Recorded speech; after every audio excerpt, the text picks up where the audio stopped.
Imagine a room at dusk, the kind of room where dust floats like tiny planets, slow and golden in a single slant of light. In the corner sits an old clock.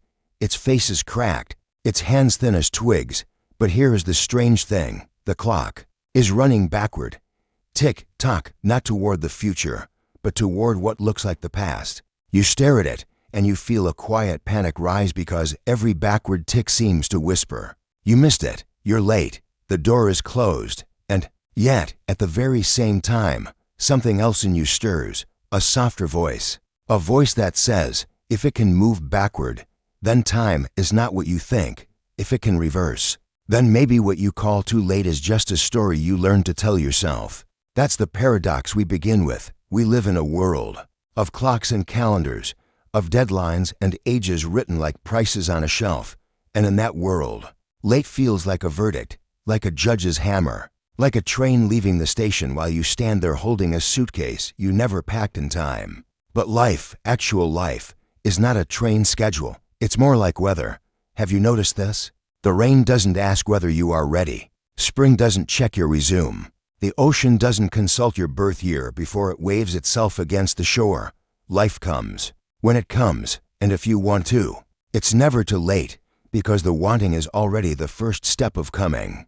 Alive. Think of how desire works. Not the shallow kind, the impulse buys and temporary cravings, but the deep desire, the one that sits in your chest like a warm coal. The desire to write a book you've never written, to learn a language your tongue still doesn't know, to apologize to someone you injured years ago, to love again after you swore your heart was done. That desire doesn't show up randomly. It comes like a messenger. It appears when the season is right. And sometimes the season is right at 20. Sometimes it is right at 47 or 72. Or in the middle of a Tuesday you thought would be ordinary. So when you say, it's too late, what do you really mean? Too late for whom? For the people who are watching your life from the outside. For the imaginary committee in your head that hands out gold stars to those who made it on time. For the version of you who thought you had to arrive somewhere before you were allowed to begin. Let me offer you another image. A seed under soil doesn't know it's late. It only knows darkness, water, and the slow, stubborn impulse to become. It doesn't apologize for taking years. It doesn't compare itself to the tree that sprouted sooner. It simply grows when it's ready. And maybe that's you. Maybe you are not behind.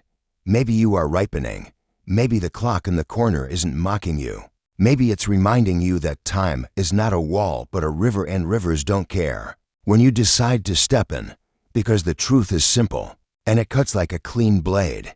The only moment you ever get to start is now, not yesterday, not 10 years ago. Now, in this breath, in this pulse, in this fragile, stubborn, radiant slice of existence. And if you want to really want to, then you have already begun. And yet the mind will object. Almost immediately, it will say, that sounds beautiful, but you don't understand how the world works. The mind is a diligent accountant. It loves ledgers. It loves columns titled should have and already too old. It loves to point at other people's lives and say, see, they did it earlier. They're ahead. The race has rules. Ah, yes, the race. The mythic marathon we all enter without signing up. Somewhere along the way, someone handed us a stopwatch and whispered a set of invisible commandments. Figure yourself out by 20. Build something impressive by 30. Find your person before the good ones are gone. Become wise by 50. Be serene at retirement. Die with your boxes neatly checked. But where did these rules come from? Not from life, from culture, from the anxious need to make existence predictable, from industries that sell you an imaginary finish line, then sell you the shame of not reaching it. Notice how often we talk about age like it's a passport stamp. At your age, when I was your age, isn't that a little late for? As if the heart cares about birthdays the way a bureaucrat cares about paperwork. As if love, curiosity, or courage arrive on a schedule like a delivery truck. Chronological time is the kind that hangs on walls. It's useful. It keeps appointments from colliding. It makes trains run. But lived time, your inner time, is something else entirely. Lived time stretches, folds, vanishes, returns. 1 hour with someone you adore can feel like a minute. 3 Minutes in grief can feel like a decade. So which time are you obeying when you call yourself late? The number on the calendar or the rhythm inside your ribs? There are people who have children at 16 and people who have children at 43. And both are parents. There are people who find the work they were born to do at 21. And people who stumble into it after retirement. And both are living their vocation. There are people who meet the love of their life in college. And people who meet them in a grocery store after a divorce. And both are in love. Life does not stamp late on any of them. Only spectators do. Only the frightened voice that thinks. A timeline is the same thing as meaning. Think of the sky at different hours. Dawn is not late because noon exists. Night is not behind because morning will come. Each has its own power. Each is necessary for the whole day. You wouldn't yell at sunset for arriving after sunrise. That would be absurd. And yet we do something like that to ourselves. We shout at our own season for not being another season. But you are not a machine built for deadlines. You are a living thing. A forest doesn't bloom all at once. It blooms tree by tree. When each tree is ready. So if you feel the pull to begin now, it isn't a scandal against time. It's time, finally, becoming yours. And here's where it gets tender. Because beneath the myth of the right age lives something more intimate. The hidden life you carry, the unlit rooms inside you, the drafts that never made it to daylight, the song you hummed in private and then swallowed because someone once called you unrealistic. Most of us are walking museums of postponed selves. We keep whole exhibits locked behind glass. The painter we were at 12, the traveler we were at 19, the brave one we glimpsed at 27, the lover we almost became before fear tightened its fist. We house them quietly, like old letters in a drawer we don't open because the ink might still burn. But even a hidden life is still life. It breathes. It waits. It taps from the inside when the world gets quiet enough for you to hear. You know, that tapping, don't you? It arrives in ordinary places. In the shower when you are finally alone with your thoughts. In traffic while the radio babbles and you drift into yourself. Late at night when your phone is face down and you feel a small ache you can't name. That ache is not there to punish you. It's there to remind you. I once met a man who began learning the violin at 60. He wasn't trying to become famous. He didn't have some grand performance ahead. He simply said, I've always wanted to know what it feels like to make that sound with my own hands. He described the first time he got a clean note as if he had discovered fire. I felt like a door opened somewhere in my chest, he told me. I knew a woman who went back to school after raising 3 kids. The logic of the world said she was late, but her soul said she was on time. She would sit in the same classroom as teenagers, and on her walk home she laughed not because it was easy, but because she felt real. She said, I don't think life cares about when you start. I think it cares that you do. And these aren't celebrity stories. They're not posters. They're human. That's what makes them holy.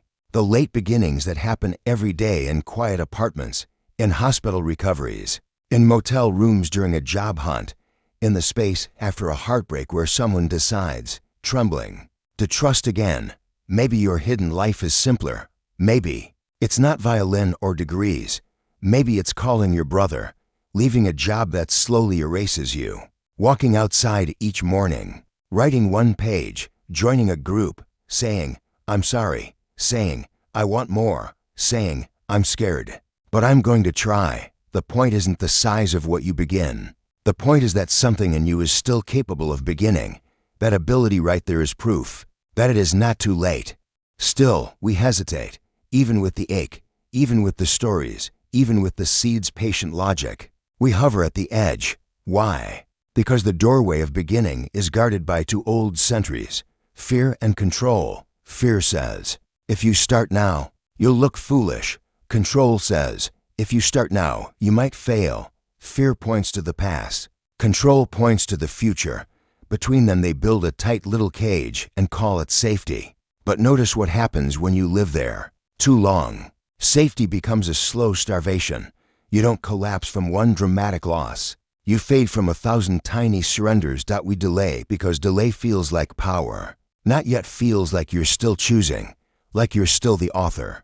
But often not yet is just fear wearing a good suit. There's a particular kind of fear that whispers about time. It says, if you were meant to do this, you would have done it already. As if meaning comes on a conveyor belt. As if a late bloom is a mistake. Yet the world is full of late blooms. The cactus flower that opens only at night. The mountain that takes 1,000,000 years to become itself. The old dog that learns to trust after a life of flinching. Fear doesn't see these. Fear only sees the humiliation of being a beginner, of being seen at the start, with your hands shaking, with your knowledge incomplete, with your voice still finding its shape. But what is so terrible about being a beginner? The beginner is the one who is alive enough to be new. The beginner is not at the bottom of life.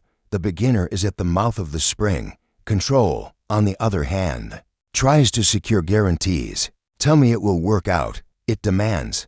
Tell me I won't regret it. Tell me I can still be admired. Life doesn't sign that contract. It never has.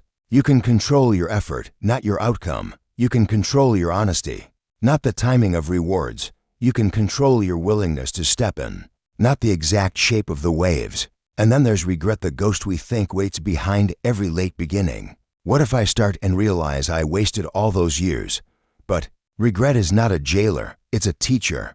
It doesn't say, you are condemned. It says, you are awake. The pain of regret is the pain of seeing clearly. It's the light turning on. To begin late is not to betray your past. It is to redeem it. Because you can't go back and insert a beginning earlier, but you can take this moment and let it mean something. The river doesn't ask why you didn't swim sooner. It only asks, are you ready to feel the water now? So now we come to the quiet fight that happens inside almost everyone who ever tries again. The dance between who you were and who you're becoming. Because the moment you choose to begin, an older version of you steps forward. Not to sabotage you usually, but to question you. Are we really doing this? It asks. After all that time, after all those choices, isn't that person we used to be who we are? We tend to imagine identity like stone, fixed, carved, unchangeable. But identity is not stone. It's more like a shoreline shaped by tides, seasons, storms, long bright summers, slow winters. You are not the same person you were 10 years ago. You can feel that. Yet some part of you clings to the idea that you must remain loyal to your past self, even when that loyalty becomes a prison. Here's the twist. You don't honor your past self by staying small. You honor them by becoming what they secretly hoped you might become. That timid child in you didn't dream so you could abandon the dream later. That young adult who tried and failed didn't fail so you could declare the whole story over. They were doing what humans do, reaching, learning, surviving. So when you begin now, you're not saying, I hate who I was. You're saying, thank you for getting me here. I'll take it from here. This is why late beginnings often feel like forgiveness. You stop yelling at the younger you for not being braver. You start understanding them. They were scared. They didn't know what you know now. They were trying to be loved, trying to be safe, trying to make sense of a world that didn't come with instructions. And you right now are the continuation of their effort, not the rejection of it. Sometimes, in fact, the reason you can begin now is because of everything that came before. You needed the heartbreak to soften you, the wrong job to teach you what you value, the years of silence to ferment into a voice, the detours to make you wise in ways the straight road never would have. A tree doesn't apologize for growing rings. Those rings are its history, its strength, its record of winters endured. If it could speak, it might say, I am not late. I am layered. You are layered. And the person you're becoming does not erase the person you were. They carry them like a river carries its source, not with nostalgia, but with continuity. So let the old self be part of the dance. Let them watch you begin, shaking and real. Let them have their grief. Let them have their pride. And then take the next step anyway. And so we arrive at the simplest, hardest, most relieving truth. The beginning always looks like now. Not like next Monday when the mood is better. Not like January when the year feels clean. Not like some imaginary afternoon where you suddenly become fearless, organized, and perfectly sure. The beginning looks like this moment, imperfect, ordinary, breathing. You don't step into a new life by leaping. You step into it the way you step into water. First a toe, then a foot, then the slow surrender of your weight until you realize you're afloat. Maybe that's all you need today. A toe, a first phone call, a first page, a first walk, a first honest sentence. This matters to me. The mind will still try to bargain. What if I'm too old to be good at it? But since when did being alive require being good? The oak does not ask if it will be the best oak. The bird does not wait until it sings perfectly to sing. Life is not a talent show. It is a participation mystery. And maybe you'll never become the world's expert at what you start. Maybe you won't be applauded. Maybe it won't look impressive in a biography. So what? A life isn't measured by how well you performed for strangers. It's measured by how honestly you inhabited your own days. There's a strange mercy here. Time does not demand perfection. It only offers presence, this breath, this chance, this small opening where you can choose differently if you want to. It's never too late, not because time expands to flatter you, but because the wanting is the living proof of possibility. Desire is not a cruel tease.